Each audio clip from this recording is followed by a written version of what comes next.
Hi guys, FrostFangs here, welcome back once again, of course, to another Paladins video. We're going to be playing some Koga today with a setup I've never actually played with before, other than in the target practice, but I have gone against it a bunch, which is why I think I kind of deserve to do a video on it. It seemed like some good fun. At least for me, there aren't too many ways that I find myself playing Koga. I pretty much just stick to the one based around his F, and then occasionally do something with his claws. I don't really play Dash Koga all that much, though that is still somewhat of a popular playstyle. It doesn't really work for me. I stick to this, but I might make a video on that sometime soon, because it has also been ages since I've just covered Koga normally. But in today's one, I'm going to be showing off a variant of my normal sort of claw setup, but with max level guild tactics. If you've been following the channel for ages, and also Paladins, I'm sure you remember the time when Koga was released, when everybody was just playing with the claws and dashing around everywhere. Obviously, since then, there's been a bunch of changes. You no longer get the energy back on the hit, you get it on like a kill with your skewer. You also have the heal with an internal timer, but what this setup kind of allows is for that to be a thing again, where you can just run around dashing all the time, because we're going to be comboing it with Dragon Fangs, so we don't really have to worry about our energy, because we have our health bar instead. And as you probably know, whenever you dash, it usually takes all of your energy, but if you do it with Dragon Fangs, nothing really happens. It just stops taking your health. For some reason, it doesn't take like 200 health or anything like that, which is what I'm expecting them to do if they want to nerf this, is just make it so that skewer consumes a bit of health instead of it just, not doing anything, whereas, normally it takes your entire energy bar instead of, just one or two, which I think would also be a pretty good change, because I think realistically a lot more people would be using the actual ability if it did just take one energy bar, which I think would also, like I said, make a decent amount of sense. But with this setup, you regen health with the skewer, you have energy gem when you drop below 50%, bit of extra health, bit of extra lifesteal, and also a bit of reduced switch time. So basically, when we come up with a talent, we can just stance switch, hit them once, dash, and then just do that over and over again, because there's not really any penalty to dashing, so we might as well just spam it. We also gen our health quite a bit. No idea if this is going to work well. Tried it out in the target practice, seemed quite fun. I've definitely gone against this before, so I'm definitely not the first person to come up with this, but I rarely am with any sort of setup, because, there's only 16 cards, there's only so many variations you can make, and yeah, meta stuff usually rises to the top for obvious reasons. But yeah, we'll jump into some games, and I'll try and show it off and give a bit of a first impressions. If you want to see me do my normal Koga setup, go ahead and drop a like on the video and let me know in the comments, because not that I really need it, but I could really do with a good excuse to make more Koga videos, because he's one of my favorite characters. We'll go ahead and yeah, just jump into, I think, a TDM and an Onslaught to start it off, because I don't think this is going to be that good in Siege. We might just stick to TDM and Onslaught, because yeah, Siege is going to be a bit rough for this. Alright, well, for game one, we got TDM Abyss. Shoutouts to Who is Crumb. He's on Ruckus. We got a Tyra, a Genos, and a Victor. I also hope this game doesn't crash, because the servers have been a little bit more scuffed than usual the past couple of days, with people not even being able to log in sometimes with like the version mismatch stuff. Then for their side, they've got a Genos, a Leon, a Victor, an Ashe, and a Talos. The Genos plus Leon, Victor, Talos kind of scares me, and Ashe with a knockback might also be kind of annoying. We'll see. We'll go ahead and grab Blood Reaper, and then the setup will go for Double Nimble, because why not? Not really sure what else to get other than, I guess, Cauterizer. We have Luminary, Shrapnel, Over the Assault, Mercy, Kill, Faustian, Bargain, Battering Ram, Burst Mode, Power Costume, and Eminence. Okay, so at least he's not going for the damage buff, but that grip might be still just as annoying. Somebody went left. We just went ahead and yoinked it from the Ashe. We'll dash through, see if we can get the combo again. No, because for some reason I couldn't spam my Q. Yep, I think I had too low health. I'm not sure. Just pop the ult because we genned it. We'll stance switch, hit him, and then dash. Okay, that's why I couldn't do it. Just pretend that I didn't totally grab the wrong talent for a second, because I feel like an absolute idiot right now. I grabbed fucking Blood Reaper. I didn't grab the right talent. That's why I can't spam the dash. So we're gonna have to play this first one as a bit of a different sort of thing, I guess. I really didn't expect this to happen, but I guess that's what we're rolling with. There goes the Ashe. I mean, I technically still killed her with the dash, right? That's worth selling. Hello, Blean. I go ahead and claim my free kill. Okay, nice. I'm just gonna go ahead and see if I can get round. Can we do this with just one dash? Oh, we kind of can. Okay, a little bit glitchy, but we got here. Talos is going in. He's gone. I think the Ashe is also there on no health. Nice. I did try and dash, but I ran out of energy. But this is definitely like the first time in ages that I've grabbed the wrong talent for a game. Luckily, it is a TDM, so it's not going to be too long. But surprisingly, with how many freaking videos I make, I very rarely grab the wrong talent. Stand switch back. I'm not on too much health here. I just about got out of the way of that one. That's our Genos going for the ult. Okay, Victor got rid of Victor. Hello, enemy Genos. There we go. You're gone. I'm going to dash up here. Oh, I'm actually going to be able to get on top. Nice. I do have the ult up. I'm just going to pop it at the last possible second. We got rid of the Leon speed buff on that. Is kind of nice. Pop the F. Okay, Talos, I guess you're also there for some reason. Thought for a minute there I was going to be fine, but I guess not. Bunch of shots into the Ashe. Not only did I grab the wrong talent, I grabbed like a nearly completely useless one. The only person who even gives me any bonus damage on really is the Ashe. Slot the F with the agility. Get around the side a little bit faster. Stance switch into the claws. Dash through. Okay, heal, and that was kind of nice. We got rid of the Leon somehow just about there. Get some shots into the Ashe. How the hell am I playing this ballsy with 600 health? Okay, Victor, I guess you're also still here. Thank you, Genos, for the heal. How am I alive? Task going for the ult. Okay, he actually insta-killed me there. How much damage does the ult do? 507. What a weird number. I guess that must have been just how much health I got left. I don't know how much damage it does. There goes the Victor. The Leon left him really low. We'll get some shots here. Also wasn't a Leon, by the way. It was a freaking, what's her name? Tyra. There's a triple. Can I get a quadra? No, because I'm dead to the task. Okay, dash over and just yoink this, I guess, because it's here. I don't even need it because my ult's already full, but yeah, sure. Hello. Gonna go in here a little bit on the Ashe. I don't really know what the plan is. I guess we'll just ult because they're all right here. There we go. There goes the Victor. There goes the Leon. There goes the Genos as well. Talos is still up, but I'll take another triple. I'm totally dead. I've got none of my abilities up. Okay, I'll just accept my fate there. There's Victor going for the ult, and there is the victory. To be honest, the fact that we're ending this game with a victory and 2 triples is good enough for me. Let's continue the video and hopefully go with the intended route because somehow I picked the wrong one. If you're interested, there are the stats: 19, 10, 46k. Actually had highest damage that game. Somehow I'll honestly take it. Our Tyro did pretty good. Our Victor did really well. So did our Ruckus, though we did struggle a little bit. And our Jonas also did really well. Shoutouts to Blofeld and also Foxy Ass. That's literally how I'm going to read those names. I have no idea. For their side, honestly, all of them did fine. Nothing crazy there stats wise. But yeah, I don't really know how we ended up with such a good stat there considering I picked the wrong talent. But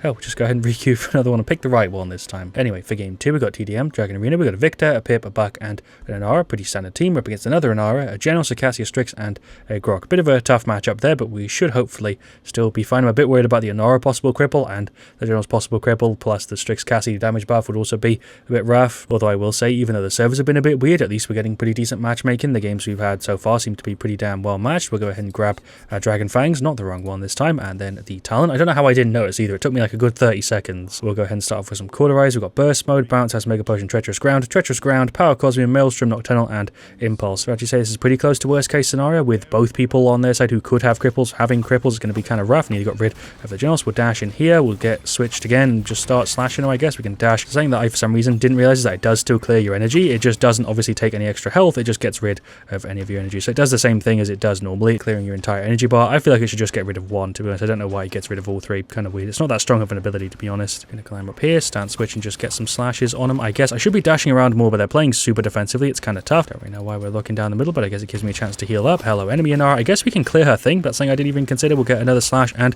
a dash, but I don't have the heal because of the internal timer. Buck jumped in, got rid of the Genos. I think we're all going here on the Inara. Hello, Genos again. You are gone. We'll get some more slashes, dash through to finish her off. No, because of the cripple. Yeah, I can't actually remember if I mentioned it in the intro or not, but yeah, cripples make this kind of rough. We're going around for a bit of a flank slash into the Leanne. You're not a Leanne, you're an Inara, and I know you are, but we still killed her. Also, don't know if I mentioned it or not, but the claws can be also a little bit finicky. They are definitely thinner than I think they should be. Am I dead here? Maybe not. Okay, she's so low. Hopefully our Inara can finish her off. The Inara and the Genos are just screwing me in this one. Grabbed some more resilience to hopefully help out a little bit. I don't know. We're going to dash in. I'm just going to go ahead and pop the ult because the ult thing's in the middle. They're all going to go for it. I guess we can get some good damage even if I don't get my ult refreshed. We'll stance switch again. Just slash her a bunch. There's a dash for the 800 heal. Can we finish her off? That ain't going to be enough. I don't have any health left to switch to, and she is dead to the Victor. That's happened like 4 times now, that exact same play. Dash up here. I think I might be screwed. We can dash through and maybe get rid over the Strix. I hit him, but I have no idea what I'm even firing at. Hello, enemy Inara. You have a huge hitbox. I'm still having a bit of a hard time hitting you. I tried to dash over that, but I didn't get the change fast enough. Can we maybe still finish her off? Oh, yeah, there we go. Okay, 800 heal just about kept me alive. Yoinked the ult thing from the middle. Hello, Grok has a little bit closer than I wanted to really be there. We'll dash through this Cassie, or we won't. I guess I'll just die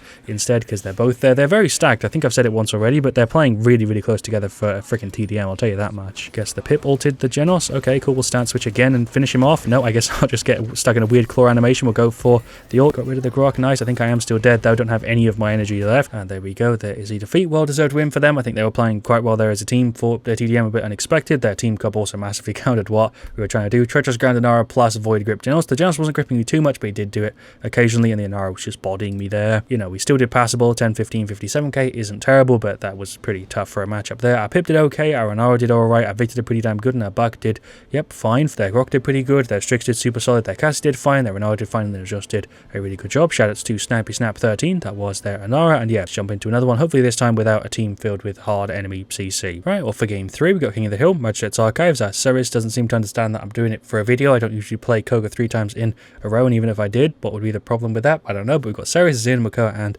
a BK, and for their side, a Grok, a Charlene, a Cassie, a Vivian, and a Talus. So pretty standard stuff. This definitely should be a bit of a better situation for it. The only person who counters this is the Charlene with the cripple. They don't have a tank, which I guess is a good thing because usually they have CC and stuff. We'll grab Dragon Fangs and then the setup. Definitely seems like the best setup we've had so far, though. We'll grab some Cauterize. We've got Chain Reaction, Yomi, Soul Collector, Pluck. Then for theirs, Maelstrom, Inner Strength, Impulse, Booby Trap, and Desert Silence. So he's going for the 2-second silence, which I guess means we should go for our Resilience because or else that's going to counter us pretty hard. So yeah, let's go for it. I'm going to go ahead and run left. Probably a bad idea. Hello, Koga. You're not a Koga. I'm playing Koga. Why the hell am I always so bad with names? I don't know. We're going to run over this side. Hello, Cassie. There's a bunch of slashes and a dash. She should be gone if my accuracy doesn't suck. Hello, enemy team. I guess you guys are all grouped. Thank you for the free double, triple. Can we get a quadra? Maybe if we can just land our stuff. The dash isn't going to give me the heal. Ran out of health to switch stances, and I died to the Grok, although the Zin should have him here. He was a pain in the ass because I don't have enough Cauterize yet to counter his healing stuff. Hello, Vivian. I'm just going to shoot at your feet. There we go. She's gone. Hello, Cassie. I guess you're behind me. Slash and dash, and she is outie. Cool. Seems like she's not really used to people dashing around with Koga. Silence from the Charlene is definitely going to guarantee my death. Not only does he take like half my health off with a single shot, but he also freaking CCs me pretty hard, so I can't even do anything. Hello, Vivian. Gonna dash through and pop the ult. See if we can get this off and maybe get a bunch of damage on him. I guess we can take the Talus out at least. I'm going to try and use my dash. We'll stance switch, hit him with one and then dash through. Okay, he's going for the ult and I guess retreating. That's probably good for me. I am revealed though because that Vivian has a ton of time on that. That reveal by Vivian is such a pain. It's like a freaking 5-second reveal anytime I enter the range of her mine. I'm still revealed right now. That's freaking silly. She has a 4-second reveal whenever I enter her freaking mine range. I think I can clear it with my right click, but still 4 seconds is kind of ridiculous. Like that card, and I play a decent amount of Vivian, should easily be half a second. It should not be an entire second. There goes the Cassie. Will dash through the Charlene. I don't have enough energy to stance switch, but I got another triple. I think that's like the 4th or 5th multi-kill we've had so far in this video, and I've been playing pretty damn badly. So even if you suck with Koga, I guess he's pretty easy to get multi-kills with. At least that's my experience with him. Hit him with one, dash through. I'm going to go ahead and pop the ult just so I don't get CC'd. We should be able to get rid of the Vivian, or at least the Charlene. I'm totally dead though. She's got both of her little mines up. Yeah, I'm totally gone. I mean, they're not mines, they're drones, but you get what I'm saying. Whenever she's just looking at me with those up, I know I'm kind of dead.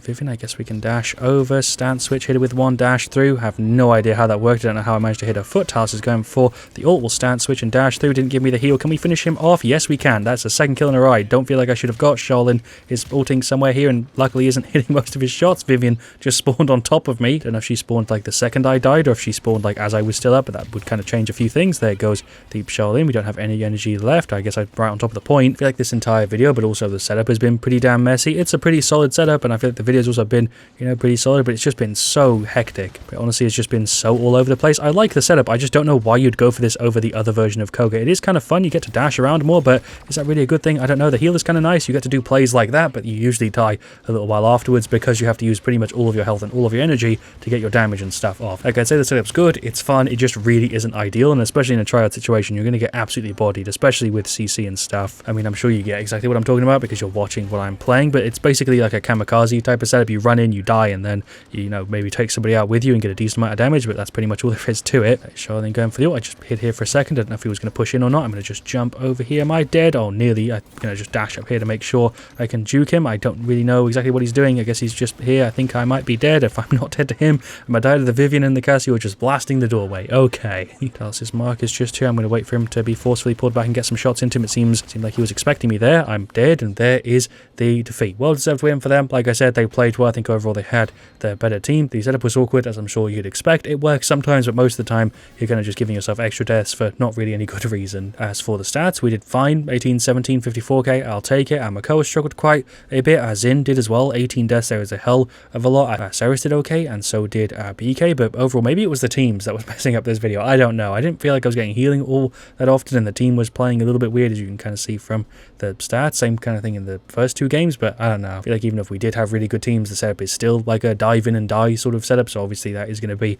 the end result. Shoutouts to the enemy Vivian, by the way. Definitely gave me the most trouble there. 21 to 680k. For the rest from Talus did pretty good. The Cassie did pretty good, so did the Grok, and then the Charlene did a little bit worse, but definitely didn't do badly. Yeah, there we go. That was DIVEBOMB Koga. It would definitely suit some of you more than it suits me. For me, it feels like a bit of a janky setup. I'd much rather go for this and then the other way that I play him pretty much all the time. Obviously, back in the day when he was released, this was a top tier setup. Pretty much everybody was running it. If you want to see those videos, they are on the channel, of course. Before Guild Tactics got the internal timer, Galestorm was resetting on hits instead of, you know, killing blows and stuff. And yeah, in those times, it was a super solid setup. Even now, if they got rid of the internal timer on Guild Tactics, it would still be really, really good. But I think they're kind of fine with it being a rather mediocre, kind of awkward setup instead of it being something that is like the main staple for Koga, especially when you consider that currently his claws are way worse than they were at release. They're stupidly thin, and his SMGs are quite a bit better than they were at release. So you can tell which direction they're kind of pushing him in. But yeah, regardless, I hope you have enjoyed today's video. Let me know what you want to see me do next. Leave a like if you enjoyed. I should have another one with Koga sometime soon whenever I get around to covering him with the normal way that I play him, because I'm kind of due for an updated video on that. And yeah, thanks for watching. I'll see you all really soon, and as always, stay frosty.